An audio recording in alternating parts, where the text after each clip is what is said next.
middle of the Pacific Ocean. It's high noon and high time that you tuned into the Spirit of Sports, hosted by Brother Richie. The Spirit of Sports is the flagship of the Not Pods family. Not Pods' complete archive can be found at Not Pods on YouTube. And now for our host, Brother Richie. Hey! And aloha. Welcome, the Spirit of Sports. We're talking sports, we're talking life. Brought to you by notpods.com, coming soon. I just need a high school kid that wants to run a website. If you want in on a early level of something that could be really good, hit me up. And my YouTube channel at notpods. Brother Richie. Joined by my good friend Matty T today. How are you, brother? Very good, very good. Seeing you. We got some stuff to talk about. Thanks for having me. Yes. Been waiting years to be on the Spirit of Sports. Tell them. Back in 06. God, was that how long ago it was? Yeah, that was when that's when Vinny took us all to the Pro Bowl.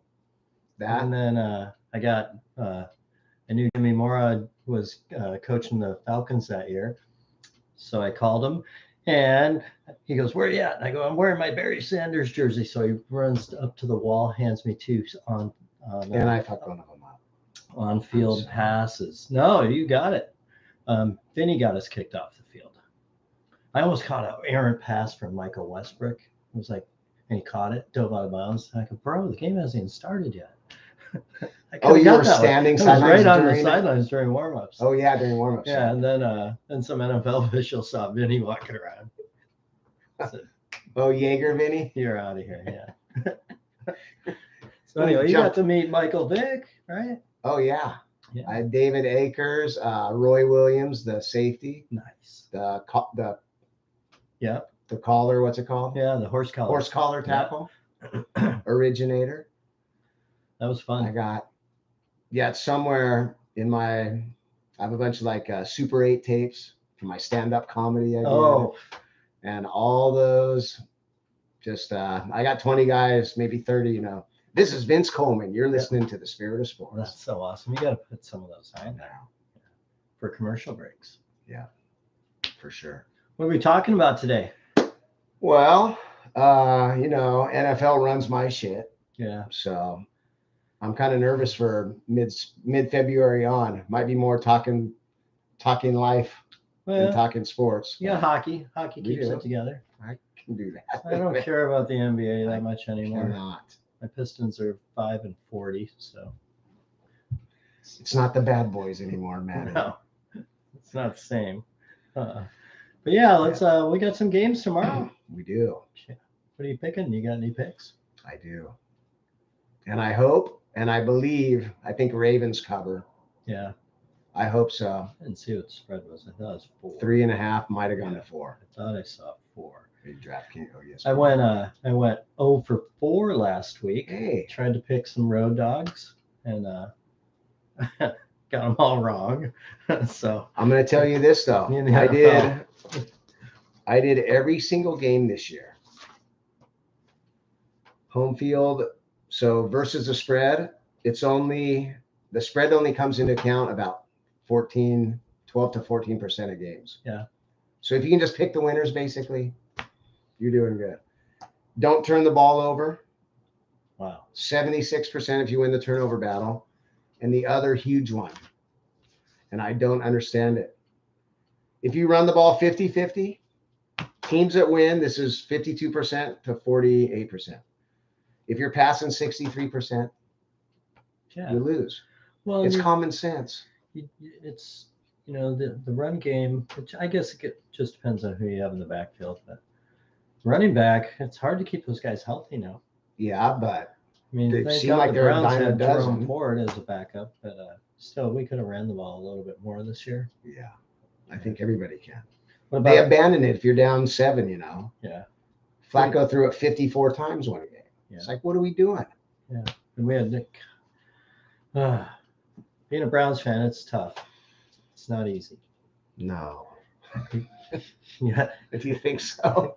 It's put it in perspective, the last time the Browns won the championship was 1964. I was 9 months old. And it was before. And my brother was locked in the bathroom because he got caught smoking cigarettes. He was 12, and my dad said, "Your punishment is you can't watch the Browns Colts championship game on TV." He locked him in the bathroom. Oh, for 3 hours. Oh no! To Was this he day, screaming? to this day, my brother still talks about that. Oh my god! And that's pre-Super Bowl. That was like that was NFL, oh, AFL. Yeah. That was not even AFL, maybe. Yeah. So that was. Was that Seattle or Detroit? No, that was. We were in Ohio back then, so that was. Oh, okay. Yeah. So. I was only 9 months old. So I was alive last time the Browns won a championship. And 0 Super Bowls. Lou Groza once saved me from not drowning, but he saved me in the surf. Lou the Toe. Yeah. Where was that? Fort Lauderdale. Me and my dad were body surfing. My dad was about 50 yards down the beach, and I get stuck in like a kind of a current or a tow, but then there was a bunch of jellyfish. So this big hairy guy saw me struggling. I'm 9. He comes running in the water, picks me up, carries me out, lays me down on the beach. My dad sees this from about 50 yards away, and he starts running up. He looks at me. He looks at it. He goes, "Jesus Christ, you're Lou Groza. Oh my God." No. I saw you kick the winning field goal in the 64 championship game. As you're dying, as I'm dying on the beach. And he goes, "What, is that your kid?" And he goes, yeah, he looks fine. Turned out we were at a Hall of Fame awards place. They were all staying at the hotel we were in. Oh my God, my dad was in seventh heaven. Guys like Marion Motley, all these old Browns. Go see that guy over there? Go over and get his autograph. Were they all cool? Yeah. They knew. They go, "Who's sending you over?" They go, point over. "Oh, there's my dad." My dad go, "The guy that Lou saved, his dad." Yeah. So that's my story. You got funny. Let's get into your stories. Yeah. Got a few. I don't know. What do you want to talk about? Well, there was this year, 1992. Can we do that one? Oh, yeah. Can you tell me again, Father? Tell me the story about MJ, Father, please. This, people, live, or if you're going to stream this. This is what happens when you think you shouldn't answer the phone because you're after hours at work and you don't have to answer the phone. And you're counting how much cash. Oh, back then, I'm surprised people. Well, I better not say this, but there's a lot of money in some of these golf courses, so we'd have to lock the doors, count the cash, and all that. About 6:15. I think it was a Sunday night, August 1992. So what had just happened? The Summer Olympics in Barcelona. The Dream Team original. Yeah. So I pick up the phone and go, "Good evening, Monolani Golf. This is Matt." And he goes, "Hey, Matt, it's Michael Jordan. I just got on island. I just want to know what the golf situation's like." So now, did you at first think somebody's fucking with you? Well, I'm pausing and I'm going, "Okay, is this Michael Jordan or?" Remember that ESPN commercial where the guy's holding the sign out waiting for him at the airport for Michael Jordan, and this bald white guy shows up. Right. I'm thinking something along those lines. Okay. And so I go, "Hey, Mr. Jordan, I'm playing bright and early." And he goes, "Can I join you?" And I go, "Well, heck yeah." And he goes, "I'll see you there tomorrow morning at the golf shop." And so I hang up. Now I'm thinking, how cool is this? He doesn't know I'm a Piston fan, though. So I kept that a secret for about 8 days. Anyway, make a long story short. Long story. I get to work the next morning, and the girls go, "Matty T, what's going on? It's your day off." I go, "Playing golf with Michael Jordan this morning." They look at me and they go, "Yeah, right." And all of a sudden, the doors, if you've ever been in the shop, it's super long. It's a long walkway. The doors open up, and in comes MJ. And he goes, "Where's Matt?" And the girls look at me like, "Ah." Now, realize, people, he's the most famous human being possibly in the history of the world. Yeah, especially at that time. Oh, my goodness. Right after the Dream Team, coming off 2 NBA championships. Yeah. No, 3. Yeah. No, 2. 91, 92. Yeah. And the Dream Team. Yeah. And okay. They brought in everybody. Nike brought in coaches, basketball coaches, football coaches, brought in the whole Dream Team that were Nike guys.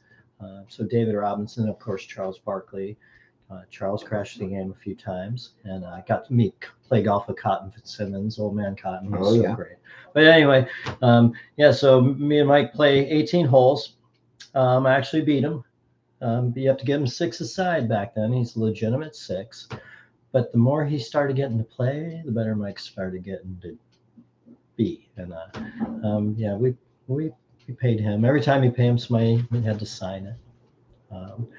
So we played 18 holes, and I go, what are you doing the rest of it? He goes, well, I want to keep playing. And I go, well, I'm going up to a skins game, this golf course I used to work at up the hill. He goes, can I join you? I go, heck yeah. So now he goes, I don't have a car though. I go, well, I got a beat up station wagon, 4 tires and an engine. I go, yep. He goes, cool. So imagine Mike riding shotgun in my beat up 87 Mercury Zephyr. And we called it the Gray Ghost. We're driving up the hill, and I go, wow, that's kind of cool. If I get a flat tire, we're going to be on CNN. He goes, let's not get a flat tire. So we drive in. I pull up to the golf course. I called the golf Michael course. Jordan, people. Okay. I called the head pro at the village course, and I said, oh, can I bring a hotel guest up? I didn't tell him who. And we get to the bag drop, and the bag attendant drives up, and Mike gets out of the passenger seat. I get out, pop the trunk, got our clubs in it. And the bag attendant just looks at me like, whoa, what's going on? Almost passed Michael out. Jordan just got out of your beat up station wagon. I go, yeah. And so he goes back, comes back with cart 23. We go play 9 holes. By that time, the whole neighborhood knows. And then, so we had lunch. Then we played again. And then we played every single day for the next 14 days, sun up, sundown. And coolest guy you ever want to meet. Loves golf to the death. And so competitive. Oh, yeah. I got his shoes, though. Size 14, 3 autographs. He wore them for 2 weeks. From Olympics or where? No, his golf shoes. Oh, golf shoes. Oh, on the final day, because he's got this killer set of beryllium copper Ping I2s back then. That was a nice set of clubs. But he has the Jumpman logo on all the toes. And I wanted his 1-iron so bad. And I'm like, come on, man, give me your 1-iron. You got a lot of my money in the last 2 weeks. Give me your 1-iron. He goes, no, man, I like my 1-iron. I go, okay. Does he hit it? Yeah. He goes, how about the shoes? He goes, here. And all I have is this lousy pen. So he goes, oh, that pen ain't going to stay on there. And shoe trees are in there. So I kept it. And then he ended up finding out I moved to the garden aisle. So I played golf with him again, a couple different years in a row. So I finally got him to sign them again. So I got 2. Had these things for 32 years. Yeah. I don't know what to do with them. A pair of autographed golf shoes. But yeah, that's just golf. What about Barkley wouldn't get in the car, but David Robinson did, though? Yeah, so one day we're going to Mauna Kea, nice golf course, and I call the head golf professional and tell him who we're bringing. And I said, if you can keep it hush-hush, it helps. We get to the golf course. There's 500 people standing outside the golf shop.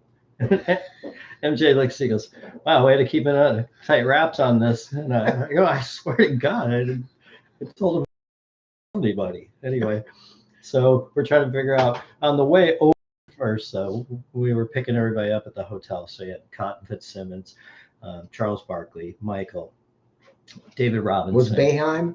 Boeheim, he crashed the game on the very last day. Okay. I got a great picture of him standing there. He looks like he's got his arms folded. And but make a long story short, we Michael goes, Charles, you're riding in the Gray Ghost today, which is my state. Charles looks at my car and goes, I ain't getting in that thing. Rookie. And they point to David Robinson. They go, you riding the Gray Ghost. I literally had to put the seat as far back as it would possibly go. His knees were like touching the windshield. And we drove all the way there. He was a great guy, though. Who else was driving MJ? And did you have another friend? They hopped into another vehicle. I think Scotty Bridges drove that car. Okay. Yeah. But yeah, those guys love golf. Yeah. Had to, his first wife, had to actually get in contact with me because I was spending so much time with MJ. She had this private dinner planned for just, romantic dinner for 2. Those 2, it was set up on the beach, which is what used to be the Ritz-Carlton. So I go, well, we're not playing right now. I think he's playing tennis. So any help you can do to get him up this place this amount of time. And I go, so I call Cotton, who was such a great guy. God bless that guy. And he goes, okay, we'll figure this out. So they're playing tennis, and Michael's playing tennis with Phil Knight now. And so now I've got Mike's clubs on the golf cart, and then I've got Cotton's clubs on the golf cart. So Cotton goes into the middle of the game while they're playing. I mean, they got like grandstands. There's people sitting there like Ahmad Rashad, a lot of these people. And Cotton goes, Michael, I'm going to challenge you that I could beat you on the 10th hole, which is just right outside the tennis court. And I'll bet you $1,000. Mike's volleying with Phil Knight. He's going, Cotton, I don't want to play golf. I'm playing tennis. And he sees me. And he goes, what's going on? And then he sees the golf cart with his clubs on it. And now he's just like, something's going on. So Cotton gets him to go out. We get on the 10th tee, and he's mad now. And then he looks at me and goes, what's going on? I go, I don't know. I'm just holding onto the golf cart riding fireman style. And they both tee off. And Cotton hits a wayward shot. Michael hits a shot. It's a par 4 down to the water. And so he hits the shot in the bunker, and there's a dozen roses sitting in the bunker. And now he looks up at me. And now he doesn't know what's going on. But I think his wheels are spinning like my wife's got something to do with this. So anyway, he flops out, gets up on the green, and then he sees his wife. And there's tiki torches that led him. So on the 10th green was where right behind. There's the beach. There's like a bunch of heliotropes, and then there's the beach. So she had like 5 butlers, a huge table, just them having dinner. And that's how you got him down there. And then he goes, "I'll see you tomorrow morning." So, it was so cool. That's great, man. Yep, just picking up the phone.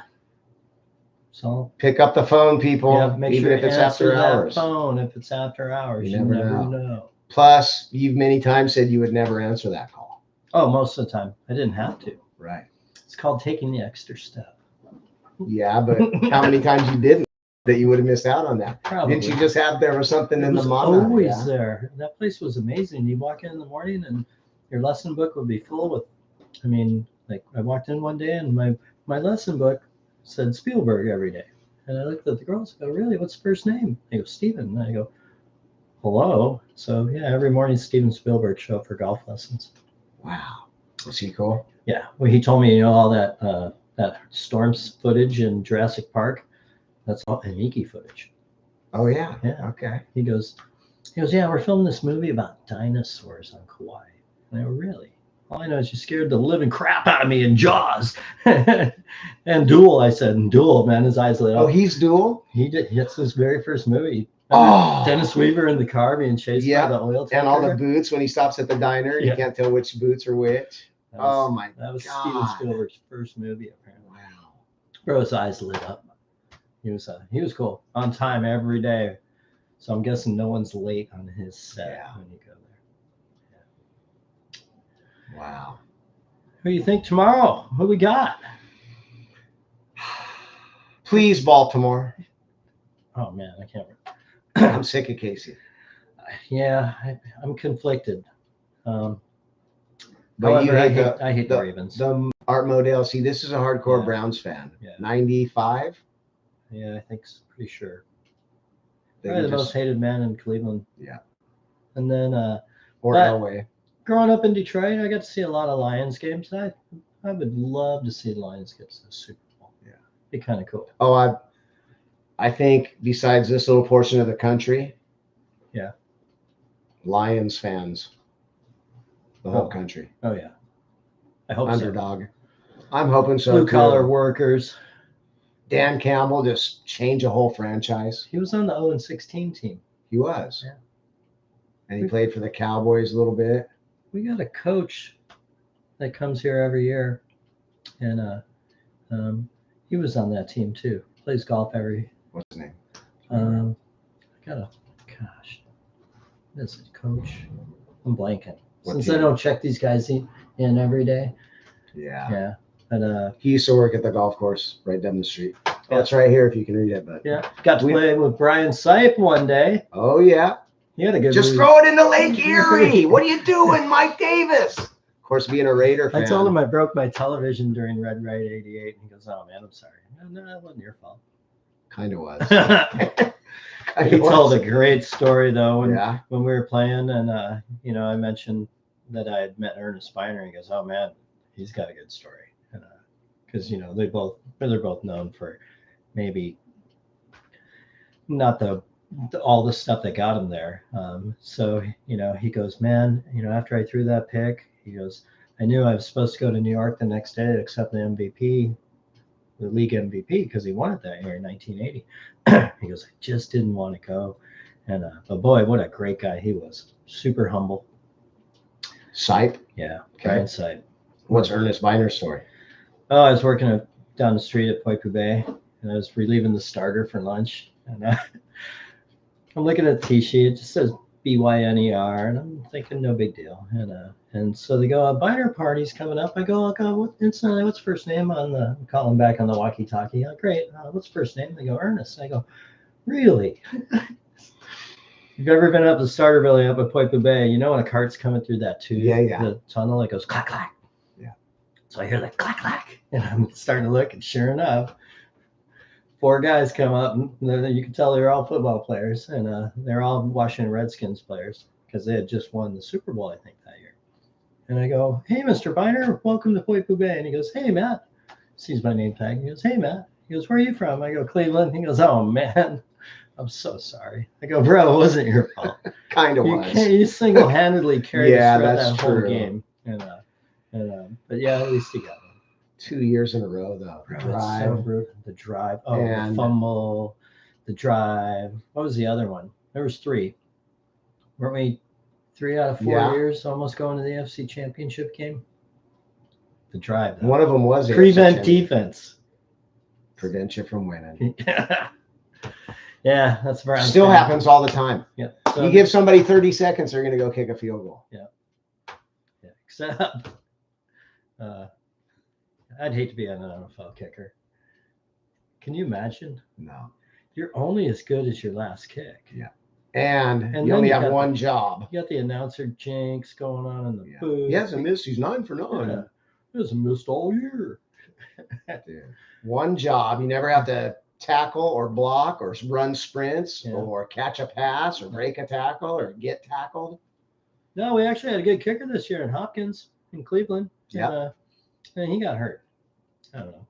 How kickers getting hurt. So anyway, we got hockey. That's about all we got. Yep. 3 more games. So you going to the Super Bowl if the Lions get in the Super Bowl? I wish. I thought about it. Yeah. Yeah. I know. I could just stand outside. Janine and Tommy. Oh yeah, they'll go. If Lions go, because she's hardcore Niner. Yeah. But if Lions win, they're going. Imagine Tommy at the Super Bowl. I can't. Chef Tommy. But he quit drinking though. Oh, that's gotta be. It's been worse. Like a year. Almost worse. It's gotta be worse. Kinda. He was always this, so hey, like a little bit too hard on the little short guy, like the Napoleon complex. Hey, punchy. Yeah, so I don't know. Who do you think? Who do you think the Browns are going to have next year for quarterback? I know we got to pay Deshaun a bunch of money. Gotta play him. Gotta pay him. Gotta play him. I mean, I don't think he's washed. If he can stay healthy. No. I just find the irony that the Texans beat us in the playoff game, and it's his whole team. But yeah, so how you Joe's coming back? Does he want to be a backup? I don't know. Does he want to put in that much work? No, I think 40 years old. At 40, he wants to play. You only got so many snaps left in you at 40. I don't see him starting. I don't see him beating Watson out. No.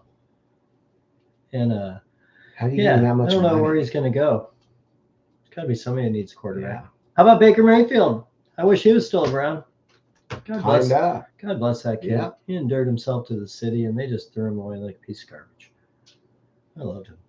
I wasn't keen when he planted the flag in the middle of Buckeye Stadium. Or he had a little bit of extra arrogance. Yeah, but you got to be at that. And he won the Heisman Trophy, so I forgave him for the planting of the flag, because.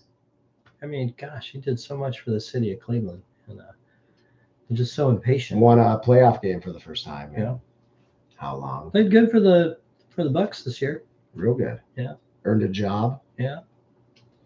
and mellowed out his act. You know, not as many commercials, not as cocky and arrogant. Yeah, you know, his A little more commercials. grown up. I loved them. Yes, but his commercials, people don't realize they were filmed in the stadium. He didn't go anywhere. It's not like he had to get on an airplane. And it's probably in June. At home with Baker Mayfield, literally. Those were they some were great. Ones, yeah. The neighbors called. Turn the Jumbotron off. They're playing PS5 on the Jumbotron. he had to go away where he had the keys. Here's the garbage. Can you take the garbage out? Those were classic. They were. Yeah. Not like some guys that are just traveling all the time for commercials. I don't know. I think during the season, you focus on playing, you know. Okay, speaking of this and focusing, what do you think of like Bobby Slowick having a job interview the day before? Oh, I know. Even if it's a Zoom call. I don't care. I think it's stupid. Every single 100% of your waking moments should be on that game. Yeah. Period. Yeah. You can wait. The coach shouldn't even allow it, or the organization should just say, hey, you know what? Wait till the season's over. Or, you know. If we're in the Super Bowl, maybe that Monday. Yeah. 13 days before. Yeah. But that's about it. No, your focus has to be. And Belichick, he's not going to get a job. No. He's outdated, bro. I don't think going to Atlanta was the call. No way. I thought Chargers might have been okay. My dad said he ruined the Browns. Him and Nick Saban were both with Cleveland. My dad was a hardcore Browns fan, though. So. Yeah. Rutigliano. Yeah. So it's always been, we got spoiled with, with Otto Graham and all the good players during the years, having Jim Brown. I don't know. It just seems can't catch a break. Is there some story that's like a jinx? Did they do something? Kick a guy out with a goat? No. The biggest jinx my brother and my dad would always tell me is when they traded Paul Warfield to the Dolphins for the rights to draft Mike Phipps out of Purdue. Was he a receiver? Quarterback. Oh. Back then, Purdue was like a quarterback college. Bob Greasy, Gary Danielson, Mike Phipps, guys like Drew Brees, and so on and so on. But we traded one of the best players, I think. Paul Warfield win a Super Bowl with the 72 Dolphins. Yeah. Pretty sure, yeah. And Mike Phipps never really panned out too much in Cleveland. I never even heard of him. Yeah. so, and I'm pretty good. Those are Cleveland stories. How about, what do you think of David Tepper with his decision? Bryce Young. I call him Wee Man. Yeah. I'm surprised he made it through the season. Yeah. I don't know. Do you think do you think Carolina's got a little buyer's remorse and not picking CJ? That's what I'm saying. Yeah. I think a lot. And then he says, the whole room was in on it. And I bet if you asked Frank Reich, it was David Tepper said, I want that guy. Yeah. Don't tell me that guy. David Tepper ain't going to listen to nobody. He's doing it his way. Well, do you want to be Jerry Jones or do you want to be Robert Kraft? I would ask him right now. He has definitely broken what the perception people have of Ohio State quarterbacks. CJ for sure. Because when he went to Ohio State and he wasn't running, your team. Yeah, but when he wasn't running the ball like Justin Fields, maybe a little bit, another good arm. But CJ goes, I didn't come to Ohio State to be a running quarterback. I came here to throw the ball, and that was great. Think about it. We were one play away from beating Georgia. Yeah, in the championship the year before. Game. Yeah. So it's it comes down to those guys in the pinstripes. I don't know what it is, but that's a whole nother segment. They know. Every Tuesday I talk about it. Oh my God. I watched the tone get set, and then the rest of the building collapses on its own. Yeah. You know what I mean? It's the sport that the officials manipulate the game the most. Yeah. The strike zone can be a little funky and maybe in the ninth inning, but there's shit in the second quarter of games when you call back like an 80-yard touchdown because the guy's a yard and a half downfield. Yeah. Or the blatant no call. Sometimes there's some makeup calls, but those are the last week. who was it? They said, and so hasn't been penalized all game. You know, I mean, how do you go a whole first half without a penalty? And then for a team, for one team, yeah. You know, and one team's getting hammered, and I don't know. I like umpires, though. I think it would suck if they brought in robots. Oh, me too. Yeah, it's just you lose kind of the game. I can see replay in baseball. I don't know. Not a big fan. No. I guess they could get it right, but more times or less.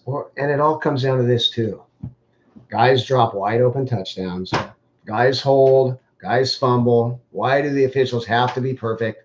You know, back before replay, you blow a call. Oh, well, you get on the ball. Yeah. And they will, you know, that was a day of makeup calls. Yeah. It's not so much anymore. But back then, you know, and it's not that big a deal. They might show it on the Jumbotron, or there were no Jumbotrons, and you just play in up next down. Yeah. And now, because it's, you know, and here's the worst too. When they slow it down to like microseconds, and his knee's down and the ball's right there. But if you watch it live, he's 3 yards in the end zone. Yeah. It's just.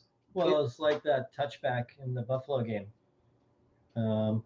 You know, where they got him and he's just rolling over and the ball just comes out before he touches the ground, and you know, stuff like that. Oh, for the Chiefs? Yeah. Yeah. And but I don't know, it just seems like replay in general. I don't mind it for football, but hockey, I guess for goals, it's one thing. Yeah. You know. How about this for football? Eye in the sky. If something's obvious, you call down.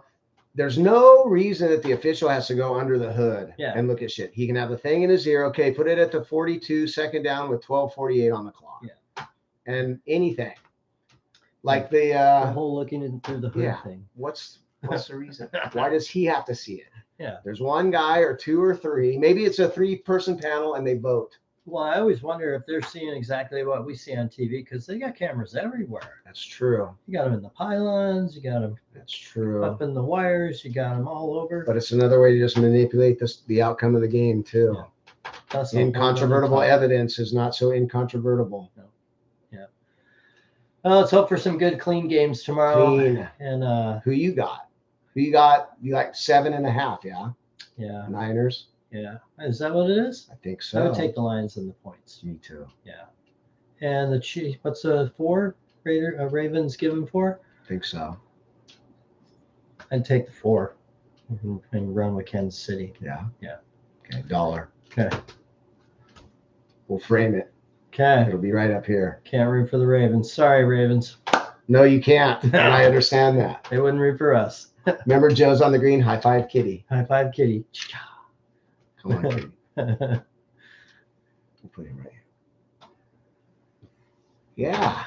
Well, we could talk some college football, but it's just effed up. Yeah. Let's save that for if you ever bring me back on the Spirit of Sports. The Spirit of Sports. Yeah. You can come every damn Saturday if you want. We'll work on something. Yeah. But thanks for having me on today. It was great. Yeah. It's awesome. Love you, brother. Love you. I always like to take a trip out east at the end. Yeah. This is kind of funny. This has been the Spirit of Sports. Brother Richie coming at you live with Brother Matty T down here, middle of the Pacific Ocean where the palm trees sway. It's a nice Hawaii day. Very nice day. Let's take a trip out east.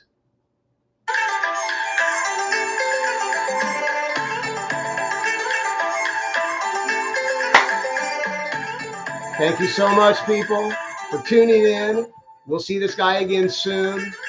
This is the Spirit of Sports at NotPod's YouTube channel. Hui ho. Rock and roll. Rock and roll.